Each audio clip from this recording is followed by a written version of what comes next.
I'm Rod Kirby. I'm the Academic Dean at Cherokee Christian School, and there's a lot of things that come under that umbrella. One of them has been online learning and integration of technology in the classroom. Those of you that are technology buffs, okay, I got my start in technology working with Radio Shack TRS-80 computers. So, okay, that ages me, okay, but anyway, that's my background there.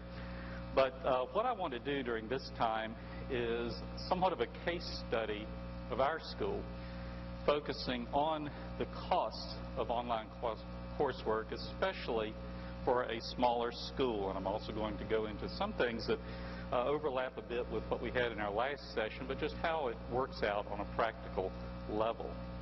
So let me give you a little bit of background. Okay, like I said, I'm the Academic Dean at Cherokee Christian School. We're a K-12 school in suburban Atlanta, and one of my responsibilities is overseeing online coursework. We have 83 students in the high school, which, like most Christian schools, has a college prep focus. In addition, we have added some specialized tracks of study. One is a STEM program with a heavy emphasis on higher math, science, and engineering courses. And we've also just started what we call Masterwork Studio, which is a humanities equivalent for what STEM does for the math and science nerds. Okay, it's the humanities nerds that are in the Masterwork program. They have a number of specialized and advanced courses in literature and the arts. And all of our programs meet the Georgia Board of Regents standards for admission into the state's colleges and universities. And then for the past 3 years, we have had a BYOD program in our grades 7 through 12. So all of our students are bringing various types of devices to school, whether it's laptops, tablets, even phones. Although we're transitioning them away from using phones, we found they're not as effective as the tablets and the laptops. But we're working to integrate those into our classroom studies. Now, part of the Georgia Board of Regents requirements is that students have to have 2 years of study in a foreign language. For students in our regular college prep track, now remember, we're talking about 83 students in our high school altogether, so that kind of gives you a picture of the size we're talking about. So for students in our regular college prep track, they typically take their 2 years of foreign language in their sophomore and junior years. With the curricular demands that students have in our STEM and Masterwork programs, they generally do those in their junior and senior years. So, like I said, about 83 students in our high school.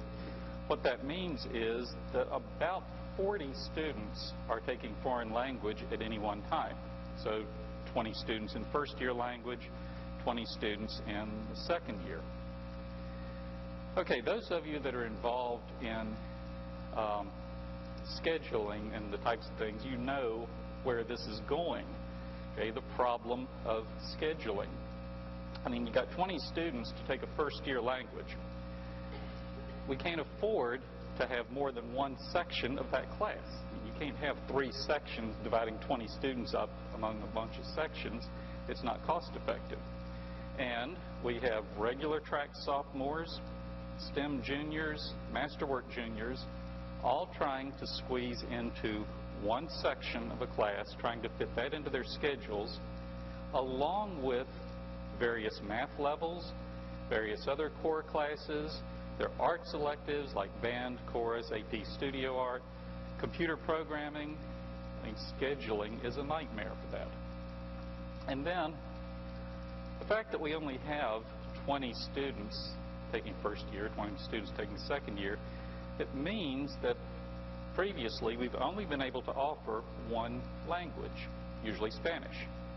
We just couldn't justify financially hiring a teacher, one teacher for 8 to 10 Spanish 1 students, another one for 3 to 4 French students, another one for some Latin students. So basically, for financial reasons, we had to funnel all of our language students into the same language. Now, I mentioned that we meet the Georgia Board of Regents standards, for admission into the state universities, that requires 2 years of a language. But students who go to some universities are expected to have a 3rd year of a language.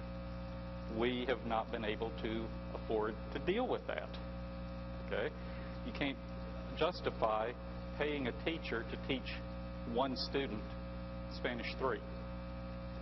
So we've had that problem. Then you throw into that mix students who have to repeat a year of the language. And so that feeds back into the scheduling issue. Okay.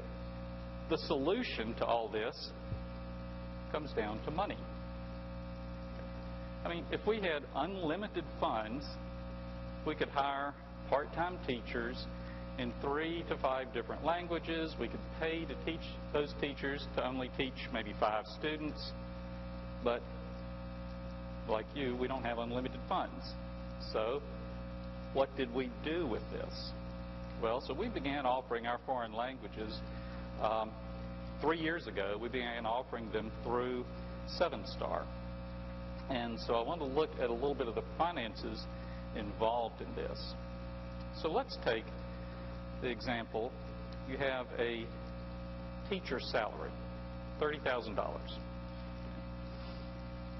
Now, okay, one teacher, $30,000, but and you realize too, trying to find somebody who is qualified to teach a foreign language, who can do it on a good high school level, who's a good teacher as well as somebody who knows the language well, that's hard to find. And typically those teachers want to be full-time teachers.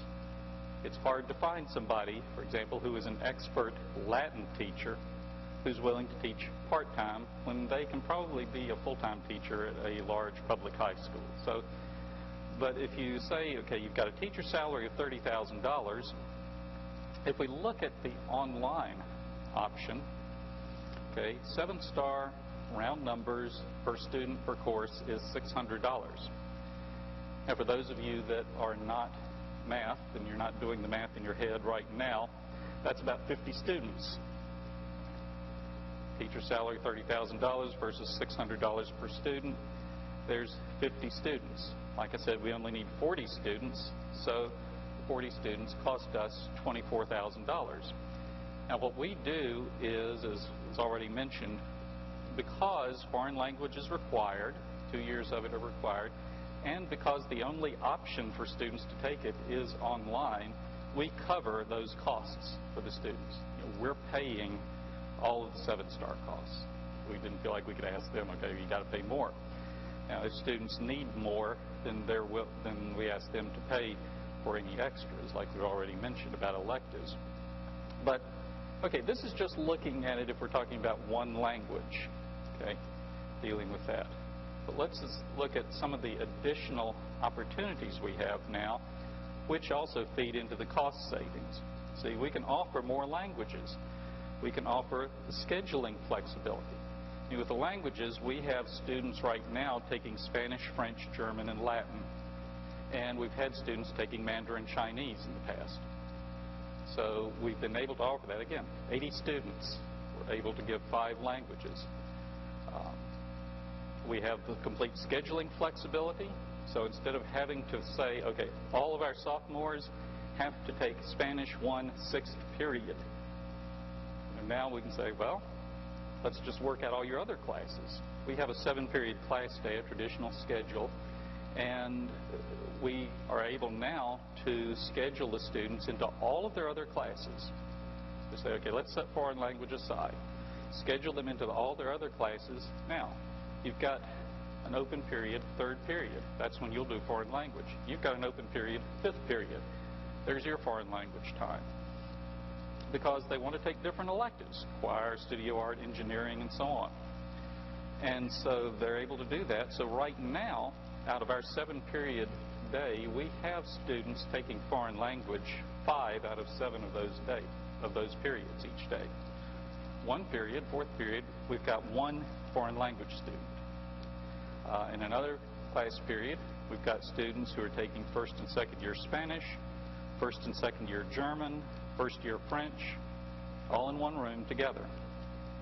Okay, that's impossible apart from an online type program. that type of scheduling flexibility.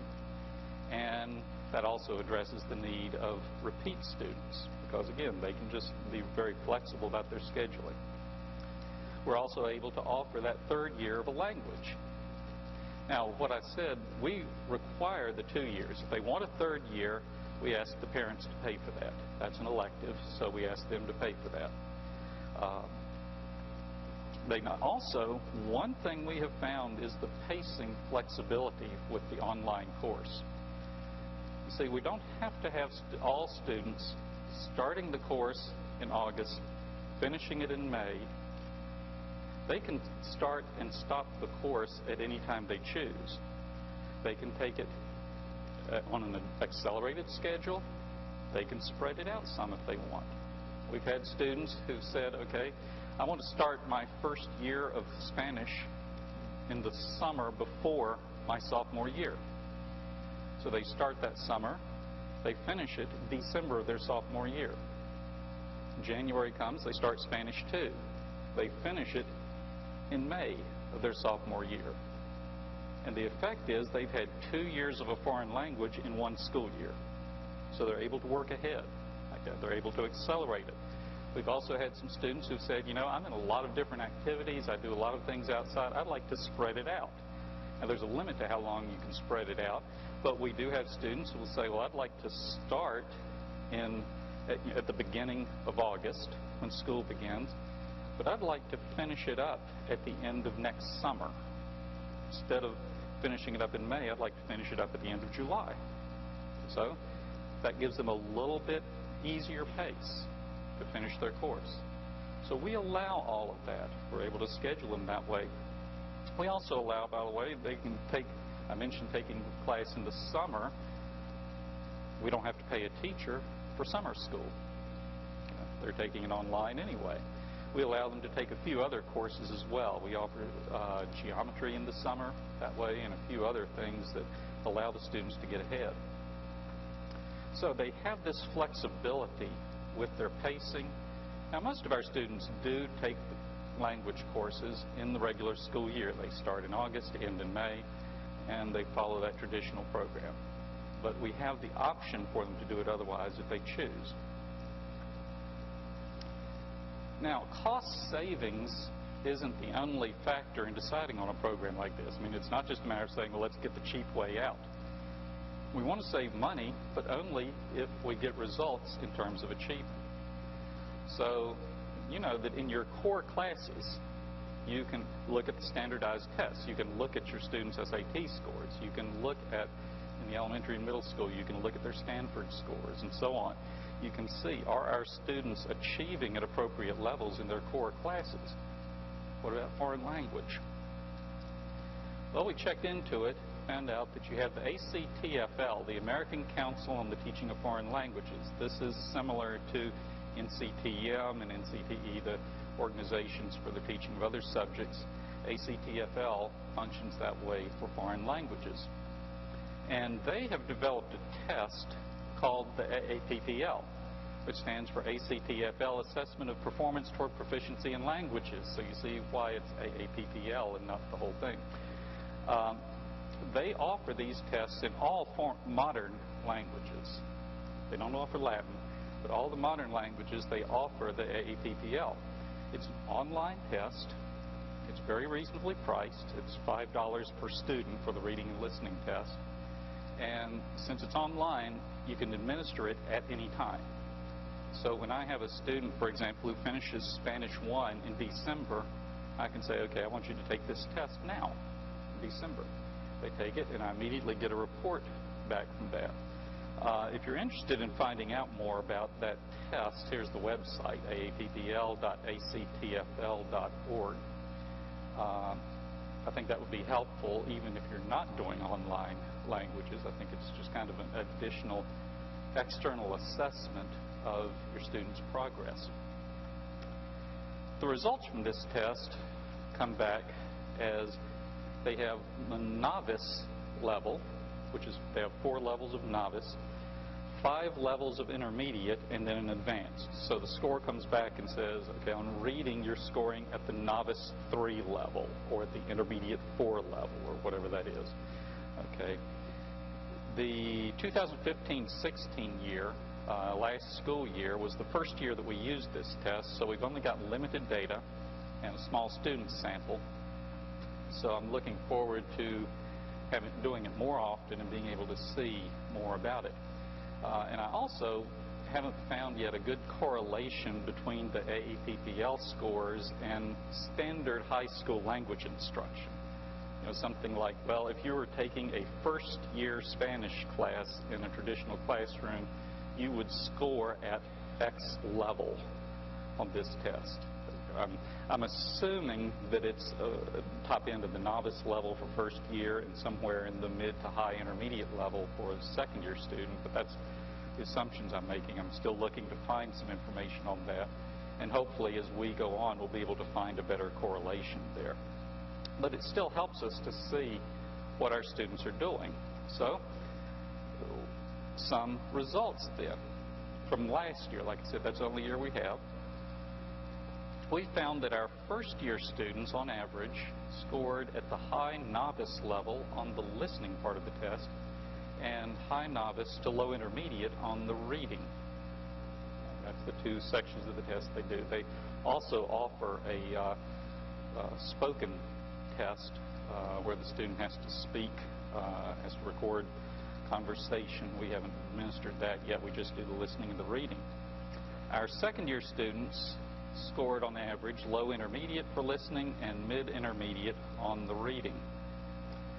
So a few things, just observations from these scores that we noticed that I think apply to us as we start thinking about foreign languages online. One is that our reading scores, you notice, were consistently higher than the listening scores. I mean, I looked at this across the board for all of our students. Typically reading was higher than listening. And in some ways, this is understandable just with any language. I mean, you think about it, it's easier for you to read something in a foreign language than it is for you to hear it spoken and understand it. Because when you read, you can take a little bit of time. You can, oh, let me look over this again. Oh, what's that word? You can concentrate and dig through it a little bit more than you can when you're listening.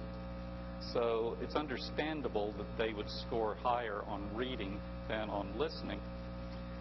But one thing that we do see, I think, as I observe students in the online foreign language is that they also tend to gloss over their spoken exercises. When they're listening to something, they'll hear it, you know, they have to listen to it, but at times it's like, okay, yeah, I heard that, and okay, just put down whatever answer and go on. Whereas if they were in an on-site class, you know, the teacher says something to the student, and they say, huh? And the teacher says it again and helps them understand it. So they don't have that in the online course. So I think that's one of the things that we're working with, is encouraging our students to spend more time doing that. Now, I will say that with the 7-star languages, the students do have to, at the end of each semester, they have to have a call, at least once each semester, they have to call their online teacher so that there is an oral part of their test where the teacher is able then to question them and listen to them speak. So it's not purely just the online. So there is a time when they do have to speak. And as well, during the course, they have to submit voice recordings, and the teacher grades those. So that's not out of the picture. We also notice that, I mean, our second-year grades here are not as high as what I would like. Like I said, I would like for those second-year students to be scoring in the high intermediate range.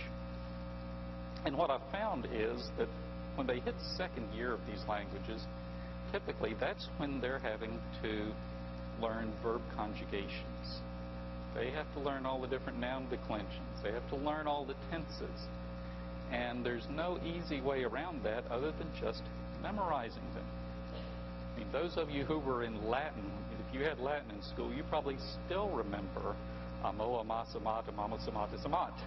Okay, you still can do that, okay, because you just had to memorize it. And so I tell the students, okay, when you get to this page in your lesson and it has this chart, you need to memorize that. Don't just look at it and read it and say, okay, I've got that, and go on. Make flashcards, do whatever you need to do, because you've got to memorize that. You get to an irregular verb conjugation, you've got to memorize that. You're going to be expected to know that. And I'll address this concept more in a minute.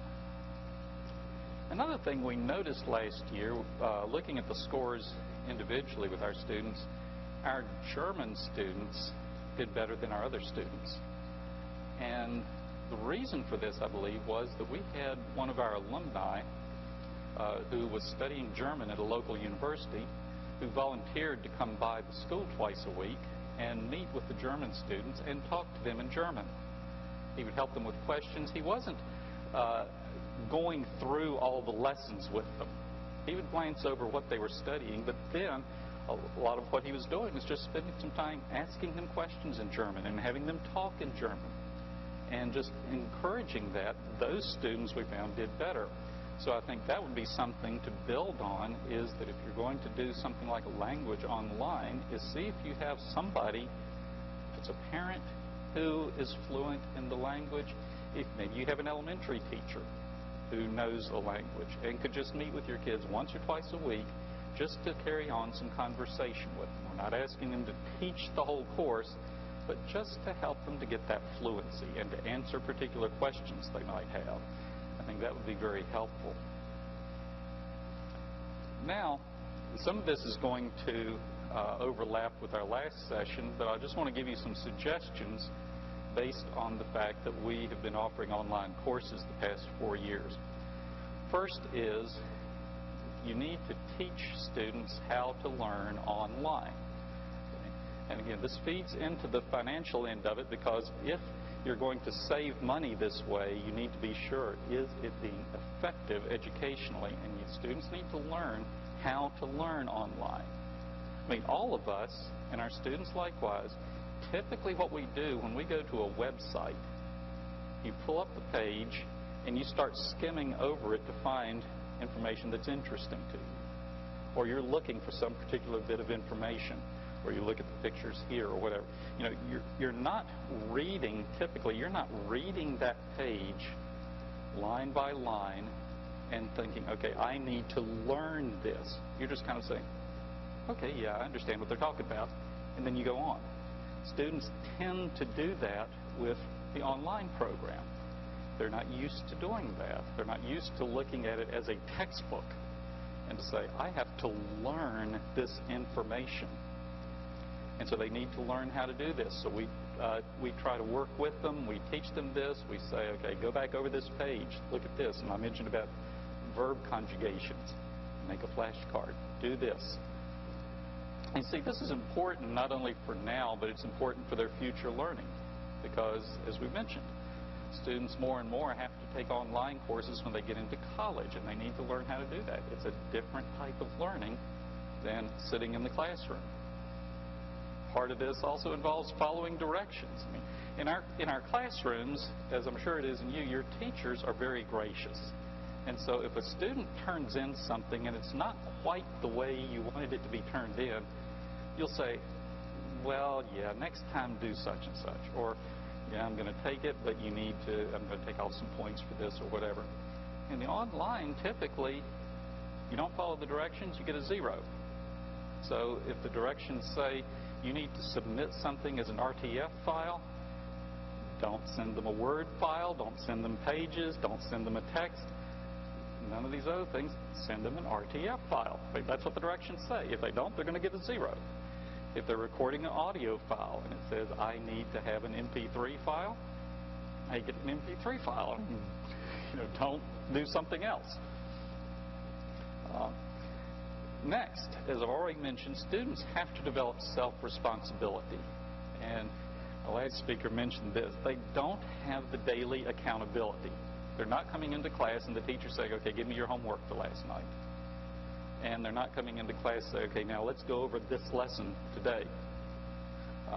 And unfortunately, what I find is that students are conditioned, by the time they get to high school especially, they are typically conditioned to be passive learners. A lot of times what they're interested in, I come into class, I'll sit there, okay, you're the teacher, you tell me what I need to learn, you tell me how to learn it, you tell me what I'm supposed to do tonight, you tell me what I did wrong, you tell me these. If you don't tell me these things, I don't know what to do. Typically, that's what students have become. It's unfortunate, and I work with our teachers to say, okay, don't do that. Even regular classes, you want your students to be active learners. But they tend to come to an online course the same way, and then they're frustrated, and their parents get frustrated too, because they don't have a teacher coming to them and saying, do this, do this, do this. Instead, if they don't do anything, they're just going to fail. And they get frustrated with that. The students have to take that responsibility for themselves. Now, what we have is that we have assigned students, like I said, a specific class period, a study hall period, to focus on their language study. But intentionally, we don't sit over them, and I don't come back behind a student and say, okay, today you have to do this lesson in your German class. And then tomorrow, okay, now do this lesson in German. We say, okay, you have this time period. You have this time to work on your foreign language. If you choose to work on your math instead of your foreign language, that's up to you. If you choose to do something else, that's up to you. Realize you're going to suffer the consequences for it. We have a person who monitors the study hall just to make sure the room is quiet and they can work if they choose. And so we're putting the responsibility, and intentionally we're putting that responsibility on them. And for this reason, a lot of students end up not liking online learning, especially at the beginning, because it's harder work. Like I mentioned last hour, it's hard work to do an online class. They have to dig into it. They have to find out the information. If they don't understand something, they've got to dig for it. But we think that's important for them to grow in their learning. Another thing we tell our students is to keep up with the pace of learning. We tell them they should expect to spend 1 to 1.5 hours a day on their foreign language. Now, when I say this to students and to parents, they initially think, that's horrible. They don't have to do that for any other class. But this is class time and homework time, which is typically what you have in a regular class. You have a regular scheduled class. You take your class time and your homework time. It's 1 to 1.5 hours a day. So we say, spend that time. If you would devote that amount of time every school day just to your foreign language, you will do well. And the students who have done that have done well. They've learned the language well, and they've been very successful. In fact, they should get in the habit of working ahead when they can. Again, what you typically have is that they look at their schedule, and with the 7-star courses, they have a pace chart, and it says you have this assignment due on this day, and this assignment is due on this day. They'll look and say, okay, I have such and such assignment due Friday. It's Tuesday. I've already finished that assignment. I have the rest of the week free. I can goof off because I've done all my work for this week. We say, well, you know, next week's assignments might take you longer. Next week you might have a basketball tournament. Next week you might be sick. So we have to say, no, just because you finished this week's assignments on Tuesday, that gives you the rest of the week to work on the next week's assignments, and then the next week's assignments. If you were to spend 1 to 1.5 hours a day, you would finish the course early. I keep putting that in front of the students as an incentive. Look, you work hard, you can finish your first year of language January, February, maybe March. Then you've got the rest of the year. You do have it free because you finished first year of Spanish. Do it like that. Again, with the initiative, students need to take initiative when they don't understand something. In an on-site class, you give a quiz to your students, and you see that a bunch of them don't do well on the quiz. You typically are going to spend the next day, okay, let's go over the parts that you missed, let's review this, and I want to make sure you understand it. Or if you see one particular student that just really bombed the test, you might pull him aside after class and say, I want to go over this with you. Let me help you with this. That doesn't happen in an online class. And so the students need to learn, okay, I've done this exercise, whether it's a game that's online, if it's a quiz, if it's a test, whatever.